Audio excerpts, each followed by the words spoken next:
Hello friends and followers. Today I am on a walk with a couple of my dogs, and I'm going to be talking about what a poor design anybody's body is. And I'm going to first start off with animals because I am walking them, and sometimes they do go to the bathroom during a walk and sometimes they don't.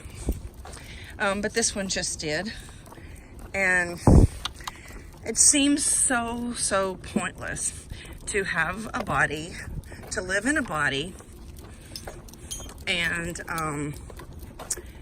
it's called meat puppetry.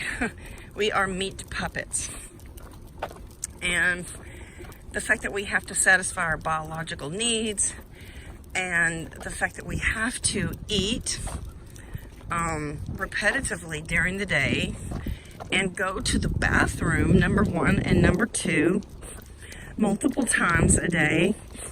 It all seems so pointless, and it's a waste of time, it's a waste of energy.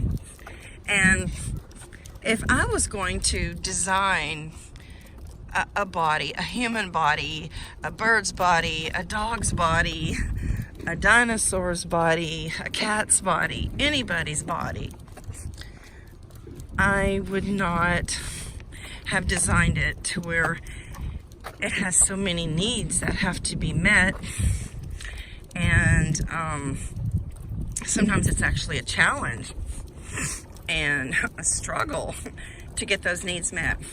One time I was doing a project, and I had my hands like, to elbow's length, elbow deep length, in this terrible substance. It was a sort of paint, sealer kind of thing. It was like a clear coat, and it was absolutely awful.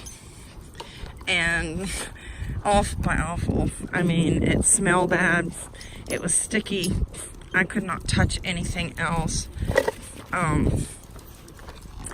was stuck where I was, and I was stuck there for, I don't know, a couple hours until I actually stopped the project and cleaned the brushes because it had a deadline. And so I got these hunger pains, and hunger pains I did get. So I had been involved with the project for hours, and even before then I had purchased, the paint and the paint thinner and the brushes and whatnot. So the project had gone on longer than I expected, and I did not get a chance to eat. And so by the time I got hungry, I was really uncomfortable. I mean, I try to avoid hunger pains as much as possible. But this particular day, it was challenging and unavoidable, actually. So there was great discomfort from not having eaten and not being able to eat because I was working on a project where I could not stop. And another situation that I'm reminded of, I was flying overseas, and I was going to Europe, and I get very dehydrated on airplanes. The static in my hair increases. I get dry, and it's just very uncomfortable. And so I was drinking a lot of water because I wanted to stay hydrated. However, the drinking the water had no bearing on my comfort level. I just was not comfortable regardless. But the one thing drinking the water did do for me was make me have to go to the bathroom. And the problem with that was I was on the window seat, and I had to crawl over my seatmate who had his tray table down with the computer, He was using the computer, and then at some point he had like fallen asleep, and I had to like tap him on the shoulder and go to the bathroom once more. So I think that probably was the most times I have ever gone to the bathroom in my entire life, and it was like a 7-hour trip, and I think I went about 7 times. And so it was actually embarrassing. And you know, what could I do? I was just trying my damnedest to stay hydrated and drink water, and even that wasn't effective. So those are just some reasons or some examples of, you know, our biological needs and how cumbersome they are sometimes because we have to fulfill them. We have to go to the bathroom, we have to eat, we have to drink. Yeah, so it's just an ongoing situation in our lives. Now, I don't really rate that as a suffering, or you know, it doesn't rate up there with suffering, but it sure rates up there with inconvenience. And every day we drink, we eat, we void, go to the bathroom. Just think of how much time it takes during our entire lives to do those things.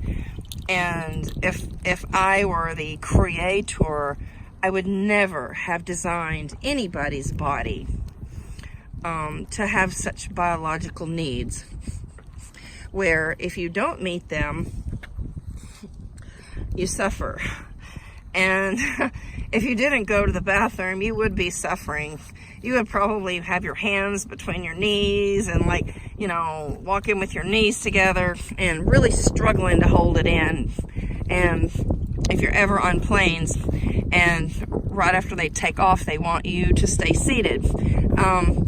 So in a situation where you had a brief layover and you had little time to get to your next gate, and you didn't even stop to go to the bathroom after being on another plane for an hour or so, you know, you really need to go to the bathroom. And then you board the next plane and you wait till takeoff, and it's about 30 minutes, 20 or 30 minutes, till you can possibly get up and take your seatbelt off and go use the restroom. So that's quite uncomfortable. And I have been in those situations on planes, because there is nothing guaranteed with planes.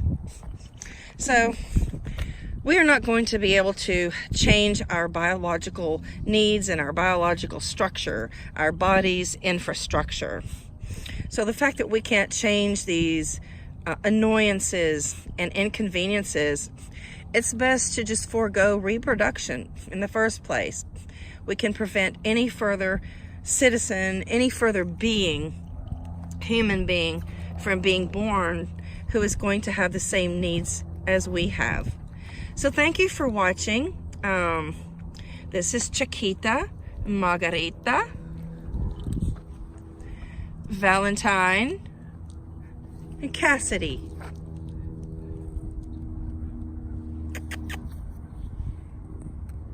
Please subscribe if you already haven't.